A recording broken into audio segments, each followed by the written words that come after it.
ഒറ്റമുറി വീടിന് 49,170 രൂപയുടെ വൈദ്യുതി ബിൽ വന്ന KSEBയുടെ വിജിലൻസ് വിഭാഗം അന്വേഷിക്കും.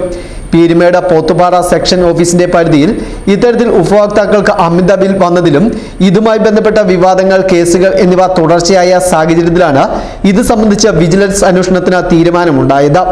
ഉദ്യോഗസ്ഥ തലത്തിലെ വീഴ്ചകൾ കണ്ടെത്തുന്നതിനായി ആദ്യഘട്ടത്തിൽ 6 വർഷത്തിലെ പോത്തുപാറ സെക്ഷനിൽ ജോലി ചെയ്ത ജീവനക്കാരുടെ പട്ടിക ശേഖരിച്ചു.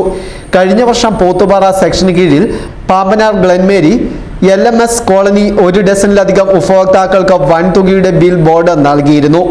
ഏറെ കോളിളക്കമുണ്ടാക്കിയ നടപടി താൽക്കാലിക ജീവനക്കാർ നടത്തിയ മീറ്റർ റീഡിംഗിലെ വീഴ്ചയാണെന്ന് പറഞ്ഞ ഉദ്യോഗസ്ഥർ രക്ഷപ്പെടുകയായിരുന്നു. വീഴ്ച വരുത്തിയെന്ന് ബോർഡ് പറഞ്ഞ മീറ്റർ റീഡർ ഇതിനിടെ മരണമടഞ്ഞത് ബോർഡിന് പിടിവള്ളിയായി. ഇത്തവണയും അമിത ബിൽ നൽകിയതിന് പിന്നാലെ ഉത്തരവാദി മീറ്റർ റീഡർ മാത്രം എന്ന് വരുത്തി തീർക്കുവാൻ ശ്രമം തുടങ്ങിയിട്ടുണ്ട്.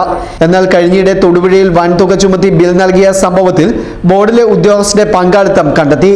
തുടർന്ന് വകുപ്പ് തലത്തിൽ ജീവനക്കാർക്ക് എതിരെ അച്ചടക്ക നടപടികൾ സ്വീകരിച്ചിരുന്നു. വാഗമണിൽ 500,000 രൂപയുടെ ബിൽ നൽകിയ സംഭവത്തിലും മീറ്റർ റീഡിംഗിന്റെ പേരിൽ താൽക്കാലിക ജീവനക്കാരനെ ബലിയാടാക്കുവാനുള്ള നീക്കം നടക്കുന്നതായി മന്ത്രിതലത്തിൽ വരെ പരാതി എത്തിയിട്ടുണ്ട്.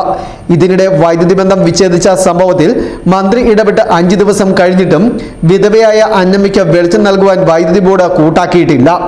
News bureau, Peermade.